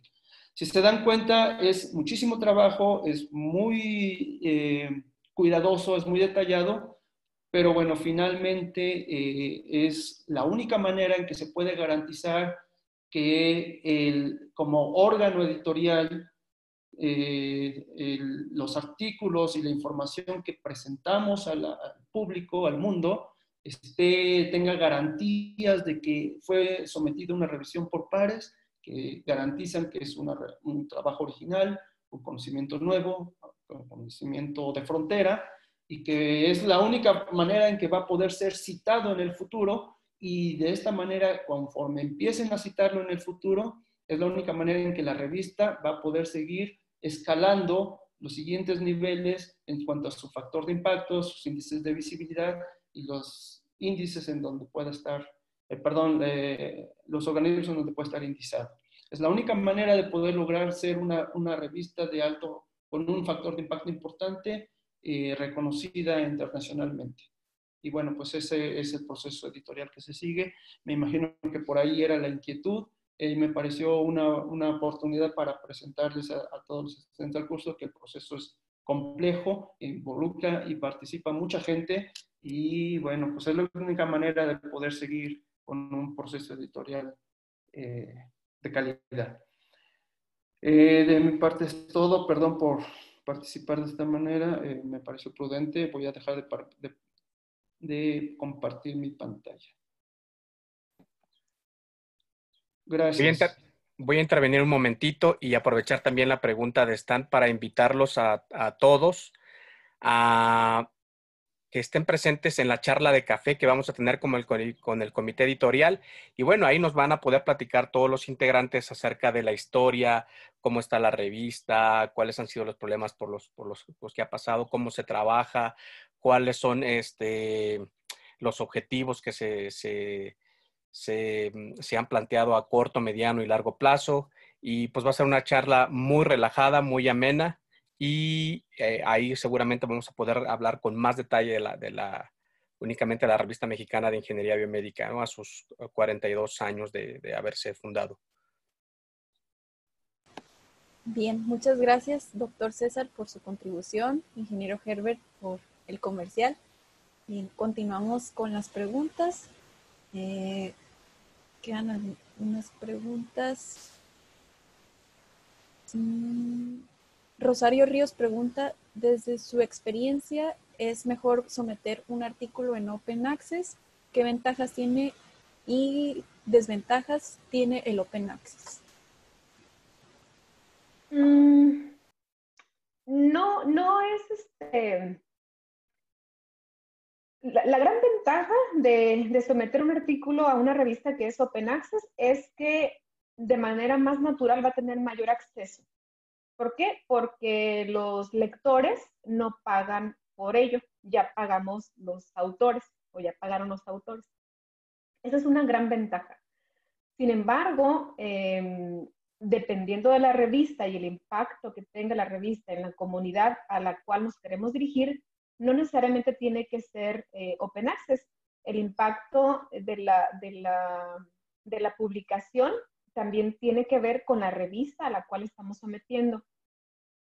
Hay algunas instituciones que tienen convenios con las editoriales y, por ejemplo, si se accesa a los artículos desde una institución o una cuenta institucional, pues tampoco el lector va a tener que pagar por el acceso. Yo creo que más allá de Open Access, yo creo que es mejor o más importante la calidad de la revista. ¿Cuántas personas leen esa revista? ¿Cuál es el factor de impacto de esa revista? ¿Quién está accediendo a esa información? Si, claro, si tenemos el recurso de algún proyecto de investigación en donde podemos invertir en este tipo de publicaciones, bueno, si no hay mayor problema por eso, adelante. No significa que sea un artículo mejor o peor cuando es open access. Tiene algunas ventajas, pero no significa, por ejemplo, que va a ser más rápida la respuesta de los revisores. No, más bien me atrevo a decir, es la calidad del propio artículo y obviamente la revista. ¿Contesté todas las preguntas? Faltan algunas. No, pero de esta particularmente es que... sí. Sí, okay. Dice, otra vez Rosario Ríos pregunta, ¿qué perfil debe cubrir una persona para desempeñar el papel de revisor o editor asociado? Bueno, en principio, pues tener publicaciones, ¿no? Yo creo que no puedes ser revisor si no antes fuiste autor, ¿no? Y eso de entrada debería ser un requisito, porque además no vas a poder ser invitado, regularmente te invitan a ser revisor cuando tú sometes algún artículo. Y no como primer autor, sino como autor de correspondencia, que es donde en las bases de datos te registras como con tu correo electrónico, con tus datos, con tu ORCID, ¿no? Entonces, primero, tener experiencia publicando. Y luego, pues, ¿qué tanta experiencia tienes? Es decir, ¿cuál es tu H-index, por ejemplo? ¿No? Algunas revistas te invitan cuando eres autor. Otras, tienes que tener un currículum súper extenso, súper completo, depende de cada revista. Pero sí, en principio tienes que tener experiencia publicando. Bien, y Enrique Hernández pregunta, actualmente los artículos para la revista mexicana de Ingeniería Biomédica solo acepta artículos redactados en inglés. Así es.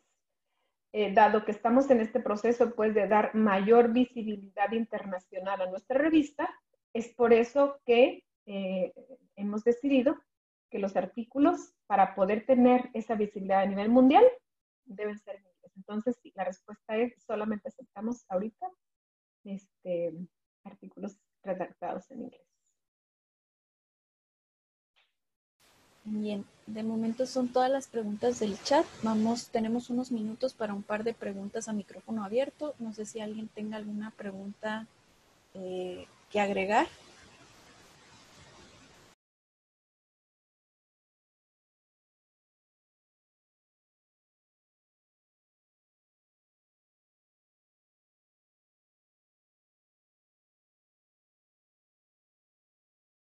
¿O se entendió todo o no se entendió nada? No, parece que todo quedó claro. Sí, a mí me gustaría, aprovechar para agradecer la explicación tan completa de César. Gracias, César, por tu intervención. Y también al ingeniero Bravo, gracias por la invitación. Seguramente vamos a pasar una tarde muy, muy amena en esa charla de café. Me encanta esa oportunidad que nos proporciona la sociedad para compartir más allá de la parte científica, académica, ¿no? Al final queremos llegar a darles a conocer cómo es el trabajo detrás de todo esto, más de 40 años de la revista. Queremos hacerles saber que es un proceso muy cuidado, de mucha calidad y que no solamente interviene una o dos personas, es un ejército, ¿no? Entonces, agradezco su invitación y me gustaría también agradecer a todos los que están ahorita en el curso. Espero que en algún momento, a pesar de que esta plataforma por el momento no estamos viendo sus caras, bueno, que en algún momento podamos coincidir en algún congreso, en alguna estancia, etcétera, y que todo este material que les hemos estado compartiendo sea de su interés y que lo puedan utilizar. Esta información se prepara con base en publicaciones científicas de calidad, pero también en la experiencia propia. Y justamente este conjunto entre lo científico, lo público, la literatura y la experiencia es lo que enriquece ese tipo de cursos. Entonces, pues agradezco que estén aquí y que en algún momento podamos coincidir. Y creo que mañana sería ya el último día. Vamos a estar presentes para el cierre de este curso. Muchas gracias. Muchas gracias a ti, Luz, por este trabajo. Gracias, doctora. Bien, invitarlos a todos mañana al cierre del curso. Les recordamos igual a la misma hora. Y vamos a ver la segunda parte del proceso de publicación exitosa con el doctor Rafael González. Nos vemos mañana todos. No sé si tenga algo que agregar el ingeniero Herbert Bravo. Bueno, únicamente pedirles que mañana nada más nos regalen 5 segunditos con su cámara encendida para tomar la foto grupal al final de la clase. Disculpen que no esté activando yo ahorita, pero estoy frente a otra cámara en otro evento. Pero mañana, por favor, sin pena, regálanos 5 segundos para que tengamos nuestra foto del primer curso y la podamos publicar en las redes sociales. Cuídense mucho y hasta mañana. Hasta mañana. Nos vemos. Hasta mañana. Gracias.